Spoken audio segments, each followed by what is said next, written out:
Hi, I'm General Secretary of Bharateeya Stree Shakti.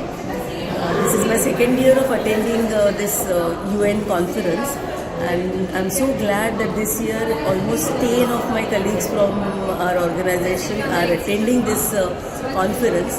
And this is United Nations Women's Commission on Status of Women, that is CSW 69th conference. Normally every year in New York this kind of conference takes place during this 8th March passage. It's almost for 2 weeks it takes place, and ministerial representatives from different countries and NGO representatives all gather here to discuss about different issues like women, the violence against women or gender equality.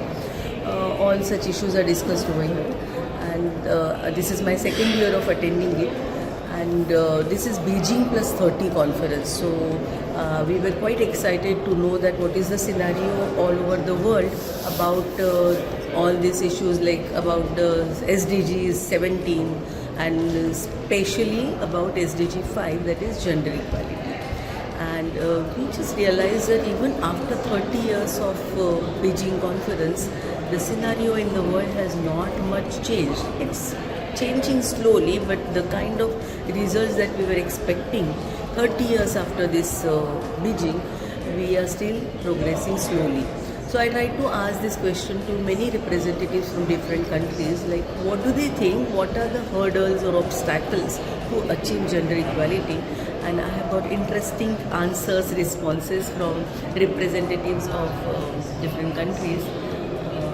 Let's know more about it.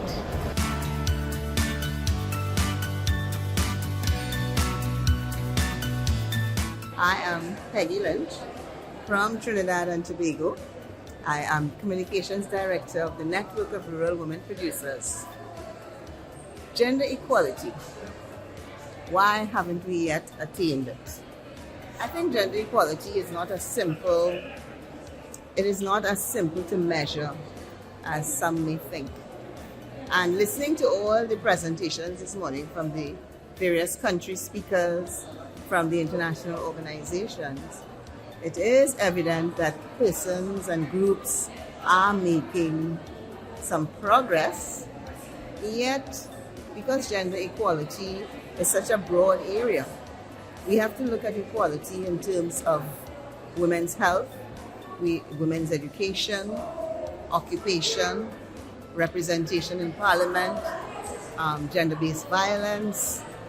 There are so many areas, even technology, and whereas you may make a stride in one area, for example, we know beyond the shadow of a doubt, more and more women are being educated. We have more and more professional women coming out of universities, top universities every day. We know in some parliamentary cases, in my country, Trinidad and Tobago, out of the 41 members of parliament, I think we have 20 women members of parliament, which is some progress. And even in the opposition, our opposition leader is a woman. However, be that as it may, there are still areas in gender equality where we have issues. We still have women who are professionals, but they still are not given the equal amount of pay as men. We still have women who are top performers in the company, but how far are they allowed to go? How many women CEOs do we have? I think we do have, the numbers are increasing. But because gender equality is such a wide area and there are so many targets that we still have to meet, I think those are the challenges that we have. So we will keep on pushing. I am Oneda Cavalero. I am from Philippine Commission on Women. And I think the response to your question is that gender inequality has been embedded in our culture mainly, and changing culture takes a lot of time. I think we would not achieve gender equality in my lifetime. So we have been doing the things that we have done 30 years ago. Some of them we are still doing now because we believe, I think, there are still those inequities, inequalities that are still prevailing because of the cultural aspect of it. Not everyone is really helping move forward our agenda, and people change. Those people in government who have led and championed gender equality agenda are no longer there, and some other people are taking their place. But of course, there is this stage of letting them. It's not the same. They have to learn new things again, and another thing, there are emerging issues which have pushed back all of our gains, such as, for example, emerging issues such as those caused by climate change crisis, and then the climate change, and then peace and security issues. My name is Kira and I'm from the United States, and I think a lot of the obstacles in achieving gender equality are the fact that women who advocate are considered too radical, especially women who advocate about women in finance and economics and places like STEM. I think we're labeled as radicals, and it really hurts our image. And I think also feminism is deemed as man-hating, even though it's just wanting to reach a place where we're equal with men. And I feel like we're not going to get that until there's a destigmatization around the word feminism. I think another obstacle in gender equality is who we vote for.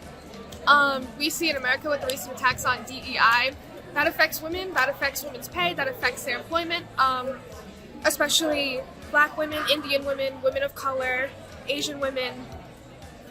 It affects women as a whole so much, the removal of DEI, and I feel like that's something people aren't talking about.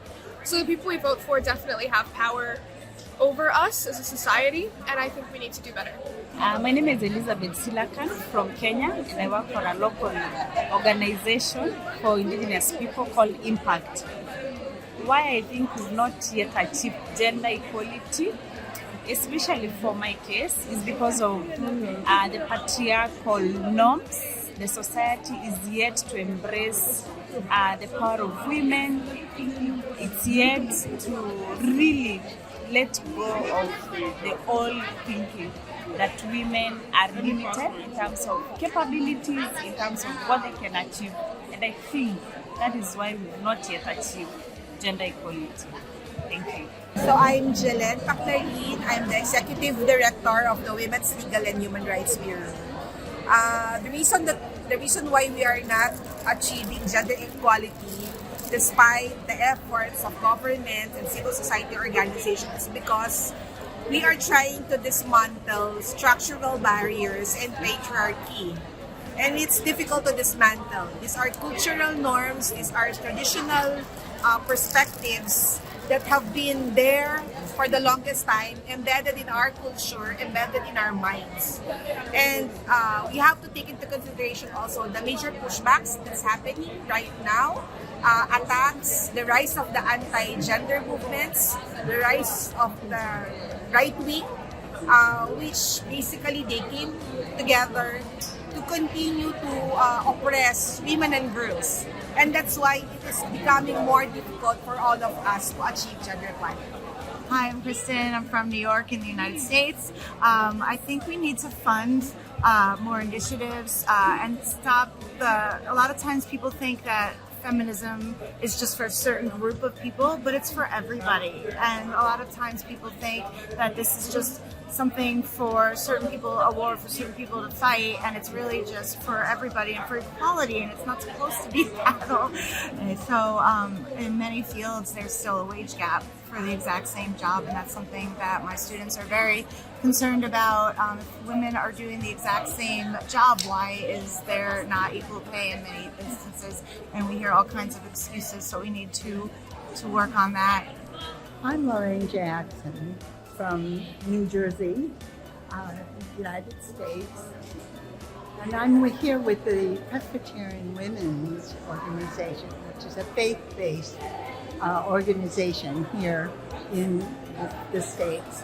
We used to be very proud of so many things that we thought we were beginning to gain. And we had so many good hopes for more equality among everybody. not just women, but men too, for they are very important and we do need their support. What makes all people happy are relationships with one another. And so therefore, we really feel it's important that women can be treated equally with men. However, it seems that we have an awful lot of education to do. Women still lack many equal rights and have been not treated fairly. And it is a matter of fairness, it's a matter of being judged as human beings and being able to have the dignity and respect of everyone, not just one group or another. We need to have, well, here we seem to be having so many very difficult problems. And in America, it's so sad that things are being pushed back. So we hope we need to have a lot more education. We really need to be talking more and more about how we can join with one another, to respect one another, and to hopefully gain back some of what is being lost. My name is Kun Luset. I am the Executive Director of Youth Empowerment and Resilience Network based in the Northwest region of Cameroon. And this morning I'm looking at why it is difficult to attain gender equality, especially from the perspective of my country and the work I've been doing in that country. So for me, the main reason is we come from a patriarchal society. So there is already that mindset that, you know, the man has to be at the top, the man has to lead. It is already invested in the minds of the people. So we still have a lot of work to do, changing mindset. And given that we are in a crisis situation at the moment, in the Northwest region of Cameroon, there's a lot of gender-based violence, the law is not being upheld, and all of that, as well as conflict or barriers to attaining gender equality at the moment. Hi everyone, my name is Oneda Cavalero. I'm from Peru, and I attend the 2025 CSW 69. Well, basically, the question is about the difficulties about the gender equality. First of all, we have so many barriers, but for me, the first one is society. You know, we grew up in different kind of society and close-minded and open-minded, different kind of societies. But I think education is the most important. If we teach our kids, the young kids in the young age, to make a difference about the communications about the gender equality, I think we want to be a better life and position. And the last one is acceptance. I think we need to accept that we are women, we are empowered, and we are growing, and we are trying to communicate more so that we can, accept gender differences toward all women. I think that what is those three barriers. My name is Ruth Emanor. I'm from the Turkana community, which is an indigenous community in Kenya. And one of the reasons why we have not been able to achieve the gender equality, especially from my community and maybe the country itself, which is in Kenya, is that we have underrepresentation of women in serious decision-making positions, both at the legislative level, at the community level, and even right now we have counties within the Kenyan society. So when there is underrepresentation in those areas where women are not sitting in positions where they can make decisions or even make legislations and laws that are relevant to the community, then we find that the women do not, it's the men who take almost all the positions, and they make decisions that are favorable to them at the expense of the women. So this is a major and the biggest obstacle in attaining gender equality in Kenya, and precisely the communities we come from. So you find that because of that, women even do not get economically empowered. They do not get, empowered in many areas and aspects, and they keep on being reliant on men, and that in itself will always put the male gender above the female one, and it might take a lot of time and a lot of adjustments within the community, within the country, before we are able to achieve what we require in as far as that is concerned. Thank you very much. My name is Kisha, and I'm the head of training and learning at the Women's Budget Group. The Women's Budget Group is the UK leading feminist economic think tank, and I think we are not achieving gender equality for now because of political will, lack of political will, patriarchal norms that are not changing and going backwards, and funding, because still the money is still within the hands of men and corporations. So it's a mix of capitalism, patriarchy, and lack of political will. I'm Yumna Hatas, and I'm from South Africa. And I think the reason why we haven't reached the goals that we want to reach with women and gender in particular is the fact that we haven't considered a feminist approach, which takes everything and everyone into consideration. Instead, we've relied upon a patriarchal approach, which only thinks about certain people. And so if men were affected the same way we were affected, we would have gotten things done by now. But unfortunately, that's not the reality. And then added to that, we have this additional force which thinks that, rights for women is not meant to be. And so as a result, we have to push back on that, and we are losing our gains as a result of that. So the reason why we are in the situation is because we haven't considered a feminist approach. And that's an integrated, intersectional approach that takes everything into consideration. And I bet you if we go there within the next 5 years, if we take that approach, we would have reached our goals in the next 5 years. But provided it's a feminist approach. Yeah. So my name is Gatilda Anta, and I'm from Cameroon. I'm the Chief Executive Officer at the Center for Advocacy in Gender Equality and Action for Development, Kisha, and I am the General Coordinator for the Southwest Northwest Women's Task Force, SNOT. It is a women-led civil society organization with over 50 women-led organizations and individual women leaders who have come together to meaningfully contribute to put an end to the crisis or the conflict in the Northwest and Southwest regions. Yeah. So talking about gender equality and why we are unable to achieve successful results, I want to say that this is as a result of so many reasons. The first thing is that the concept of gender equality is something also very strange to our community in particular.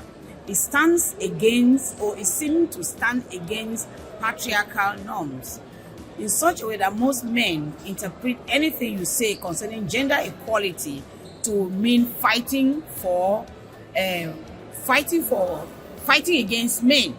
So which actually is not the truth. So just because of this, before you start talking about gender equality, you have to work to make men and boys to understand that what you are talking about is not actually fighting them. The second thing is that women also are not too ready to compromise the present positions that they have. Maybe many women who rely on men don't want to be seen as the people who are preaching about gender equality, which looks like going against men. And then the issue of education. many people are not very educated to actually understand the difference between gender equality, especially gender equality from the angle of developing women and bringing women to the level of men in terms of development and not in terms of competition. Many are yet to understand the difference between equality and equity. Yes, so that we have just a lot, and then many governments are still lacking so much behind in terms of even effecting the implementation of international and national policies that they have put in place. And so we see that all of these things are actually doing a lot to drag us behind. But notwithstanding, there are many organizations, there are many strong women around the world, like you and I standing here today at the United Nations, is because we believe that there is need for many more to know about gender equality and to understand that gender equality is not fighting men. It is actually complementing efforts of men and bringing us together so that we can work to support each other. It is calling for people to understand the specific issues and concerns of women and girls and then solve them so that we can be at the same level of maybe participating and taking decisions. So it's about complementing each other. How I wish the whole world could understand that gender equality actually is meant to support men and women to work together for the betterment of the community.